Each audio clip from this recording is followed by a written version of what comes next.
Hello listeners, welcome to unspoken desires. मैं हूँ सिया और आप मेरे साथ सुन रहे हैं अनस्पोकन डिज़ायर्स का एपिसोड नंबर 12। तो ज़्यादा बातें ना करते हुए चलिए चलते हैं अपनी कहानी की तरफ। दादी, मैं अभी वॉशरूम से होकर आती हूँ, आन्या ने धीरे से कहा। दादी ने हल्के से मुस्कुराते हुए सिर हिलाया, लेकिन उनकी आंखों में एक बार फिर वही चिंता की हल्की सी परछाई उतर आई थी। वो जानती थी, आन्या चाहे जितनी भी हिम्मती दिखे, अंदर से अब भी टूटी हुई है। आन्या ने दादी की तरफ एक बार और देखा और फिर नर्म कदमों से वॉशरूम की ओर बढ़ गई। अस्पताल की उस गलियारे में हल्की हल्की एंटीसेप्टिक की गंध फैली थी और ट्यूब लाइट्स की सफेद रोशनी आन्या की पलकों पर चुभने लगी थी। जैसे ही उसने वॉशरूम का दरवाजा खोला और बाहर निकली, अचानक धप्पा वो दो लोगों से टकरा गई। उफ़! आन्या का संतुलन बिगड़ गया और वह गिरने ही वाली थी कि किसी ने झट से उसका हाथ पकड़ लिया। उसके कदम हवा में थे, लेकिन किसी की मजबूत हथेली ने उसे गिरने नहीं दिया। उसकी सांस अटक गई, आंखें अपने आप बंद हो गईं, जैसे अगला पल उसे जमीन से टकरा देगा। लेकिन कुछ नहीं हुआ, ना कोई दर्द, ना कोई झटका, सिर्फ एक अजनबी सी गर्माहट जो उसके हाथ में उतर रही थी। धीरे धीरे उसने अपनी आंखें खोली। सामने एक चेहरा था, गहरा, शांत, पर आंखों में एक अजीब सी बेचैनी और गहराई लिए हुए। आन्या पहले तो हैरानी से उस हाथ की तरफ देखने लगी जिसने उसे गिरने से बचाया था। थैंक यू शब्द उसके होंठ तक आए ही थे, पर जैसे ही उसने चेहरा ऊपर उठाया, उसकी धड़कन थम गई। चेहरा सफेद पड़ गया, उसकी आंखों की चमक फ्रीज हो गई। मायरा, उसके मुंह से किसी तरह निकला। सामने उसी की बहन खड़ी थी, जिसकी यादें अब तक उसकी नींदों को तोड़ देती थी। और दूसरी तरफ मायरा का चेहरा जैसे फूल सा खिल उठा। वो एक छलकती हुई मुस्कान के साथ फौरन आगे बढ़ी और आन्या को बिना चेतावनी दिए गले से लगा लिया। आन्या, मेरी जान, कैसी हो तुम? आन्या की सांस अटक गई थी, उसका शरीर अकड़ गया, उसके हाथ ऊपर रह गए, जैसे उसने गले लगना ही नहीं चाहा था। एक पल को वो बस खड़ी रही, सांस लेना भूल चुकी थी। न उसके हाथ हिले, न उसकी पलकें। मायरा उसकी पीठ पर हाथ फेरते हुए बोली, तुम कहाँ चली गई थी? हाँ, मैंने तुझे कितना ढूंढा है। आन्या धीरे धीरे मायरा की पकड़ से खुद को अलग करने लगी। उसकी आंखों में आंसू नहीं थे, बस एक अजीब सी खामोशी थी, जैसे बरसों की शिकायत बस होठों तक आकर रुक गई हो। मैं नहीं जानती थी हम यहाँ यूं मिलेंगे। उसका गला भर्रा गया। मायरा ने उसका चेहरा अपने हाथों में लिया।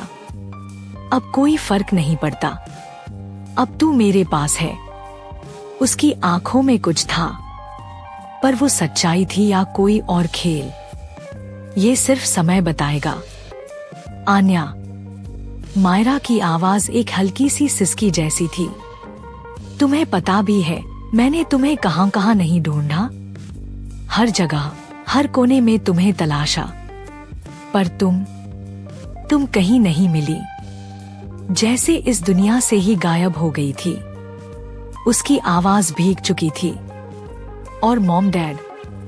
उसने थोड़ी देर रुककर धीरे से कहा, उनका हाल बहुत बुरा है, रातों को नींद नहीं आती उन्हें, हर वक्त तुम्हारा नाम लेते रहते हैं।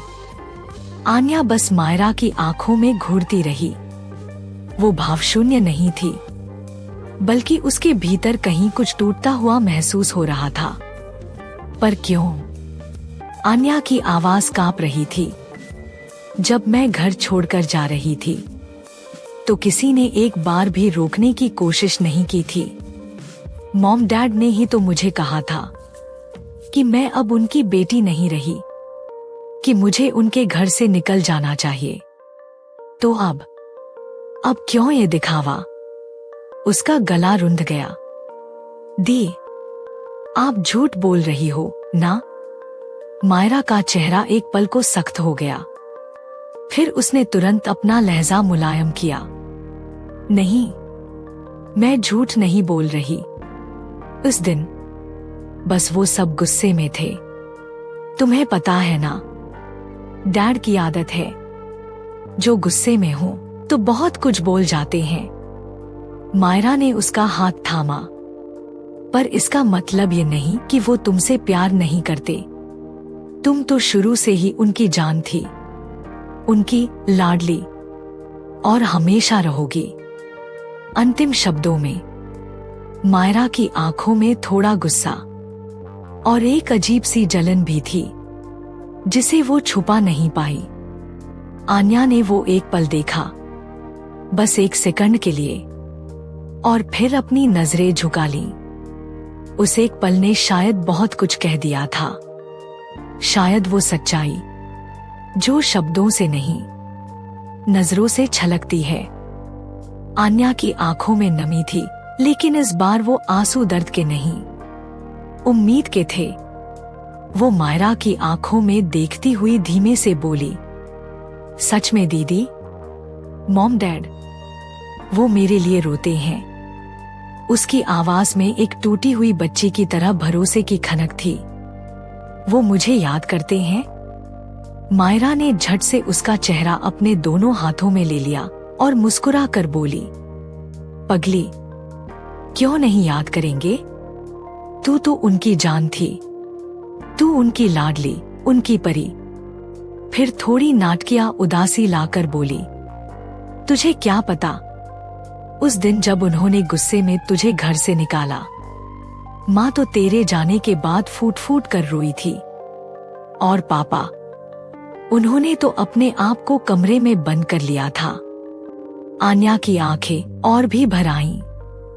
उसका चेहरा अब थोड़ी सी मुस्कान और बहुत सारी उलझन से भर गया था। तो मैं रुक जाती तो शायद वो मुझे फिर से अपना लेते, उसने टूटी हुई आवाज में पूछा। मायरा ने एक लंबी सांस ली और बोली, हाँ, यही तो गलती की तूने। तुझे जाना नहीं चाहिए था, तुझे वही रुककर सब झेलना चाहिए था। कभी कभी अपने अपनों के गुस्से को सह लेना चाहिए, क्योंकि वो दिल से गुस्सा नहीं होते। वो थोड़ा रुककर धीरे से बोली, तू वहीं रहती तो वो तुझे 2 दिन में माफ कर देते, तेरा इंतजार करते, तुझे खुद बुलाते वापस अंदर। आन्या की सांसें तेज हो गईं। उसके दिल में पछतावे की लहरें उठने लगी थी। शायद मैंने जल्दीबाजी कर दी। उसके मन में यही ख्याल चल रहा था। मैं क्या करती दीदी? आन्या की आवाज कांप रही थी। मैं तो बहुत देर तक वहीं दरवाजे के पास बैठी रही थी। उम्मीद थी कम से कम माँ एक बार पलट कर देखेगी। उसकी आंखें भर आईं, गला जैसे रुंध गया हो। पर उन्होंने एक नजर तक नहीं डाली मेरी तरफ। उसने अपनी हथेलियां जोर से भींच लीं, मानो खुद को रोकना चाहती हो। पर फिर भी वो आंसू झर ही गए, जो बरसों से उसकी पलकों पर अटके हुए थे। और पापा, उन्होंने तो गार्ड को कहकर मुझे बाहर फेंकवा दिया, जैसे मैं कोई बोझ थी, कोई गैर। उसकी रूह कांप गई। अब वो बस खामोशी से रो रही थी। उस रोने में शिकायत थी, अकेलापन था, और टूटे भरोसे का दर्द भी। मायरा ने आन्या को फौरन अपने गले से लगा लिया। उसके आंसू अपनी उंगलियों से पोंछते हुए उसने कहा, बस, बहुत हो गया, अब एक भी आंसू नहीं, तू अब और नहीं रोएगी। उसने धीरे से उसका चेहरा अपने दोनों हाथों में लिया, आंखों में झूठी चिंता और बनावटी अपनापन लिए बोली, तू यहाँ कैसे पहुंची? क्या हुआ था? सब ठीक तो है ना? कहीं तू बीमार तो नहीं? किसी ने कुछ कहा तो नहीं? मायरा का लहजा इतना मुलायम था कि अगर कोई उसे देखता तो सच में मान लेता कि वो एक परवाह करने वाली बड़ी बहन है। लेकिन उसकी आंखों की कोर में कुछ और भी था, जिज्ञासा से ज्यादा एक अजीब सी बेचैनी, मानो उसे आन्या की तबीयत नहीं, रिपोर्ट्स की सच्चाई जानने की जल्दी हो। आन्या कुछ बोलती उससे पहले ही मायरा ने उसके माथे को छूते हुए कहा, तेरा चेहरा भी उतरा हुआ है, तूने कुछ खाया भी नहीं होगा ठीक से, बता न क्या हुआ है? मैं ठीक हूँ दीदी। आन्या की आवाज धीमी और मासूम थी, जैसे कोई बच्चा जो बस बहाना बना रहा हो ताकि उसकी फिक्र करने वाले को और फिक्र न हो। उसने मायरा का हाथ अपने ठंडे हाथों में लेकर थाम लिया और थोड़ा सा मुस्कुराते हुए बोली, मैं बस यहाँ डॉक्टर के पास एक चेकअप कराने आई थी, कुछ सीरियस नहीं है। मायरा के चेहरे पर अचानक तनाव का नाटक उभर आया। उसने अपनी पलकें थोड़ी तेजी से झपकाईं और बोली, क्या हुआ है तुझे आन्या? तू तो ठीक लग रही है, पर कैसा चेकअप? क्यों चेकअप? उसने अपने लहजे में बेचैनी और घबराहट मिलाई, जैसे उसे वाकई कोई अनहोनी डराने लगी हो। आन्या उसकी आंखों में झांक कर बोली, नहीं दीदी, मैं सच में ठीक हूँ, आप प्लीज परेशान मत हो। डॉक्टर ने कहा है रिपोर्ट्स कल तक मिल जाएंगी, बस थोड़ी थकान सी हो रही थी इन दिनों, तो दादी जी लेकर आई थी। अब उसके चेहरे पर एक नर्म मुस्कान थी। वो दादी जी जिन्होंने उस रात मुझे बचाया था। आपको पता है दीदी, आन्या अब खुलकर मायरा से सब कुछ बांटने लगी। दादी मुझे उस रात सड़क से मिली थी, जब मेरे पास कुछ भी नहीं बचा था, ना घर ना उम्मीद। उसकी आंखों में वो पुराना दर्द वापस झलक आया। उन्होंने मुझे अपने घर बुलाया, खाना खिलाया, मेरे जख्मों पर मरहम रखा और माँ की तरह मुझे सीने से लगाया। दीदी, वो सच में एक फरिश्ता है। आन्या की आंखें अब भर आई थीं, पर उसके होंठों पर एक नाजुक मुस्कान थी, जिसमें दर्द भी था और शुक्र भी। मायरा चुपचाप सब सुन रही थी। बाहर से वो मुस्कुरा रही थी, लेकिन उसके अंदर कुछ और ही चल रहा था। उसकी नजरें हर शब्द के पीछे के सच को परखने में लगी थीं। रिपोर्ट्स में क्या होगा? दादी को कितना पता है? आन्या को कितनी भनक है?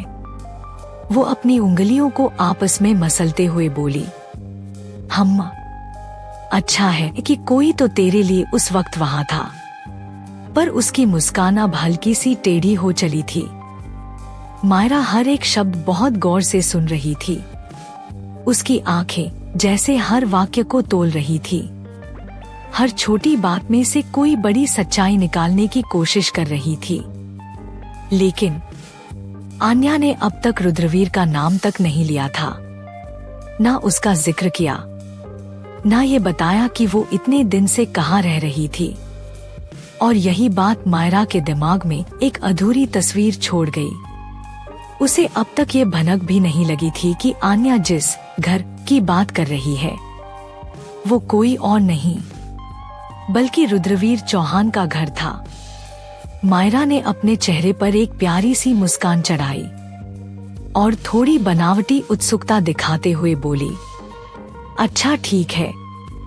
उसने धीमे से आन्या के कंधे पर हाथ रखा, अब चलो, जल्दी से अपनी दादी से मिल लो।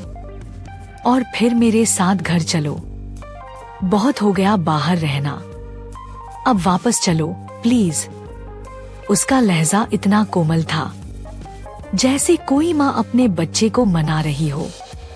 फिर वो अचानक थोड़ा एक्साइटेड होकर बोली, और हाँ, आज मैं मम्मी पापा को उनकी सबसे बड़ी खुशी देने वाली हूँ। आज उनका घर फिर से पूरा होगा। आन्या, तू घर लौटेगी तो सब कुछ बदल जाएगा। मुझे अब और नहीं देखना कि मम्मी हर रात तेरी याद में रोती हैं। वो बात करते करते थोड़ा भावुक हो गई, पर उसके चेहरे पर जो चमक थी वो जैसे किसी छुपे हुए मकसद की तरफ इशारा कर रही थी। उसने थोड़ा झुककर आन्या के दोनों हाथ थामकर धीमे से कहा, चल ना पगली, कितनी देर कर दी तूने लौटने में। अब तो चल, वरना मैं सच में टूट जाऊंगी। आन्या उसकी आंखों में देख रही थी। वो मायरा की बातों में सच्चाई ढूंढने की कोशिश कर रही थी, पर उसे क्या पता था कि उस मुस्कान के पीछे कुछ और ही छुपा है। मायरा की बातें और उसकी आंखों में चमक देखकर आन्या को पहली बार लगा, शायद सच में मेरी दीदी अब मुझे वापस घर ले जाना चाहती हैं। शायद वाकई अब सब ठीक हो जाएगा।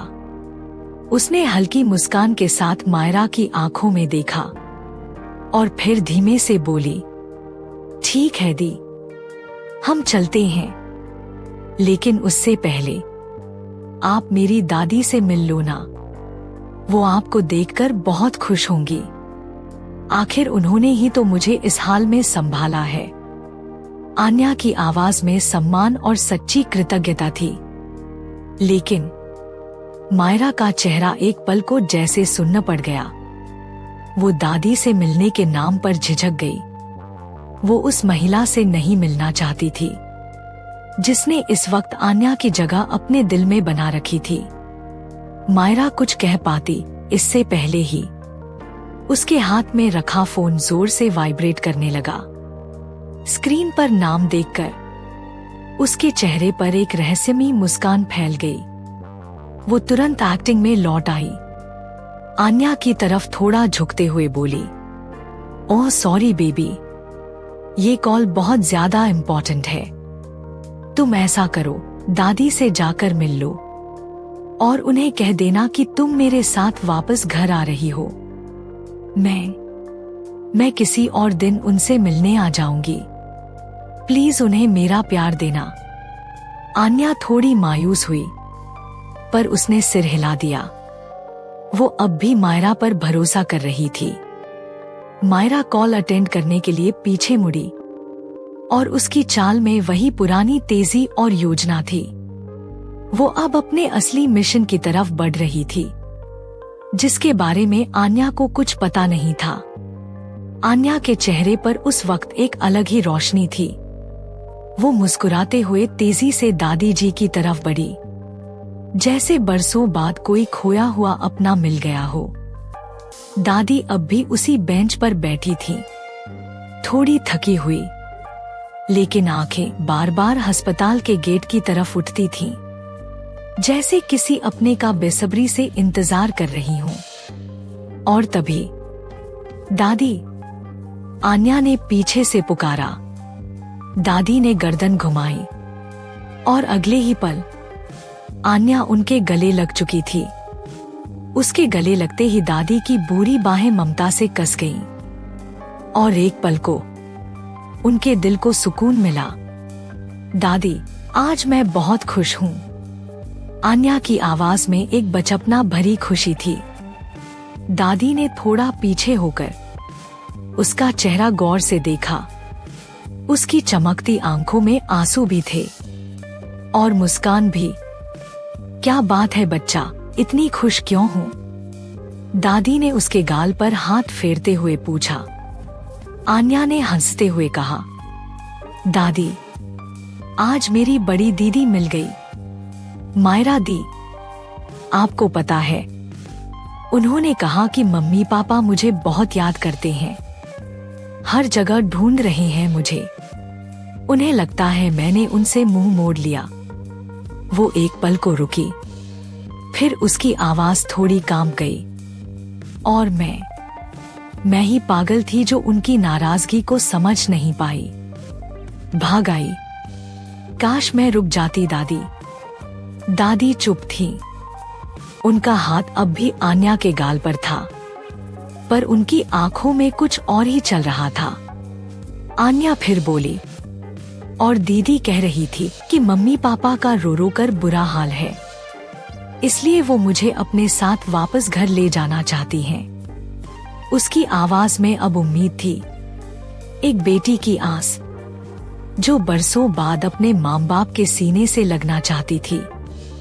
दादी ने जब आन्या की आंखों में चमक और उसके चेहरे पर सजी वो मासूम सी मुस्कान देखी, तो उनके दिल को जैसे एक साथ खुशी और खालीपन ने छू लिया।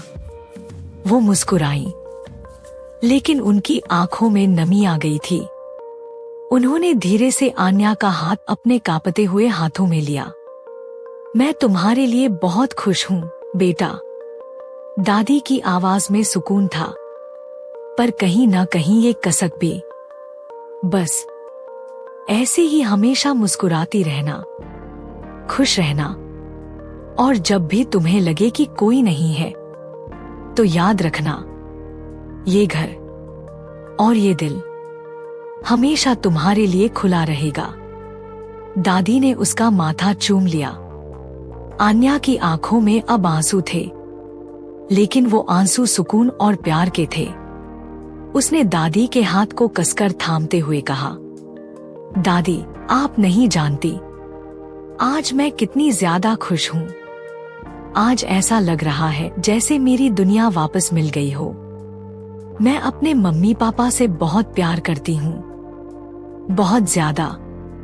वो मेरे लिए सब कुछ हैं। एक पल के लिए उसकी आवाज भर्राई, पर फिर उसने मुस्कुराते हुए कहा, शायद आज मुझे पहली बार लग रहा है कि सब कुछ ठीक हो सकता है।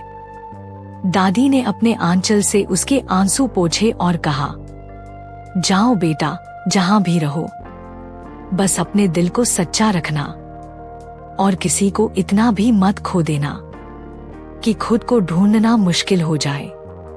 दादी की नजरों ने आज बहुत दिनों बाद वो रोशनी देखी थी जो उन्होंने पहली बार उस दिन देखी थी जब आन्या उन्हें दादी कहकर मुस्कुराई थी। आन्या की आंखों में छलकती वो मासूम खुशी उन्हें सुकून भी दे रही थी, और कहीं ना कहीं एक अनकही बेचैनी भी। दादी ने धीरे से अपना कांपता हुआ हाथ उसके गाल पर रखा और फिर अचानक ही उसे अपने सीने से कसकर लगा लिया। बेटा, दादी की आवाज टूट रही थी, अब जब तू वापस जा रही है तो एक बात बता, मुझसे दूर जाकर कहीं मुझे भूल तो नहीं जाएगी ना? ये कहते हुए दादी की आंखों में भी नमी तैरने लगी।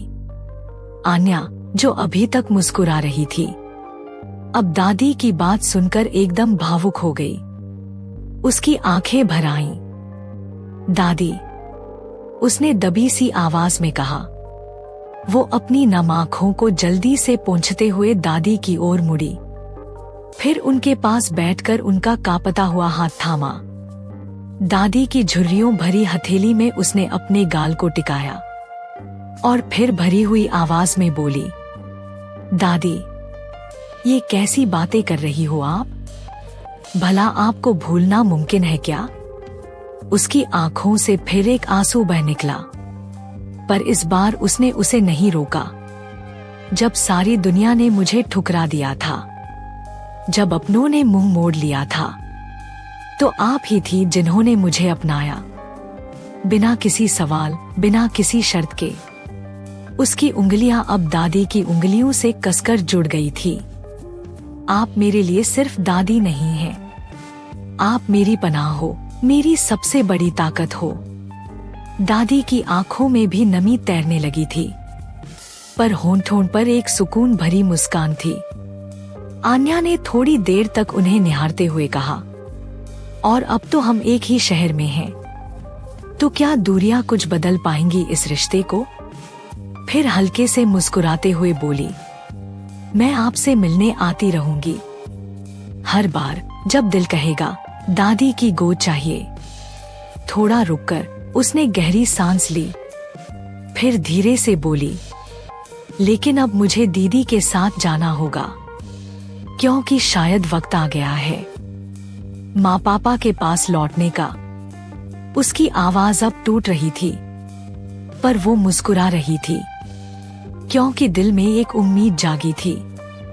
दादी की आंखों में उदासी थी, जैसे बरसों की सन्नाटा उस पल में उतर आया हो।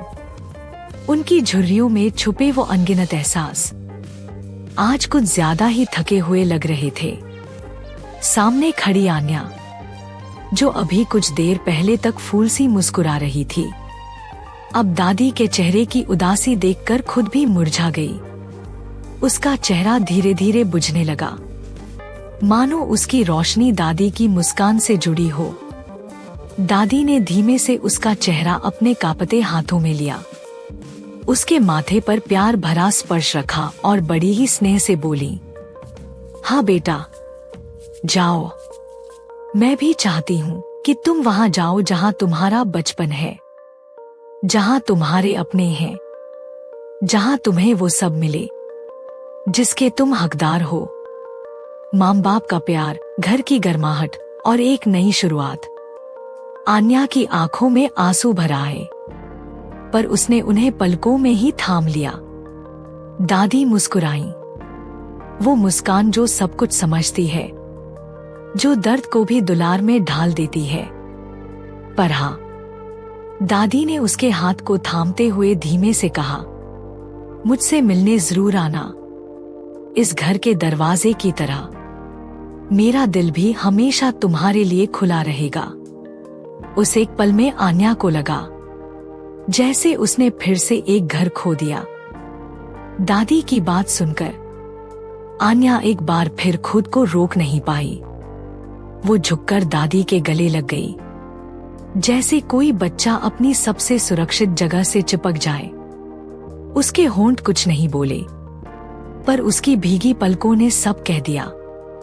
जरूर दादी, मैं आपसे मिलने आती रहूंगी, बार बार, क्योंकि ये घर नहीं, ये मेरा दूसरा दिल है। उसके गाल से एक गर्म आंसू बहकर दादी की साड़ी में समा गया, जैसे उसकी सारी कड़वाहट, उसकी सारी तकलीफें दादी की ममता में घुलकर मिट गईं। दादी की आंखें भी अब गुनगुना रही थी। उम्र भर का अपनापन उन आंखों से टपक रहा था। दोनों कुछ पलों तक वैसे ही ठहरे रहे, बिना कुछ कहे, बस एक दूसरे को थामे। फिर जैसे समय ने दस्तक दी हो, आन्या ने खुद को संभाला, अपनी आंखों से आंसू पोंछे, पर उसकी मुस्कान में अब एक अजीब सी नमी थी। दादी ने धीरे से उसके सिर पर हाथ फेरा, जैसे आशीर्वाद नहीं, सारा स्नेह उसकी रूह में भर रही हूं। फिर वो पीछे मुड़ी और धीरे धीरे कदम बढ़ाने लगी। हर कदम के साथ उसके दिल में कुछ टूट रहा था और दादी की नजरों में कुछ भीग रहा था।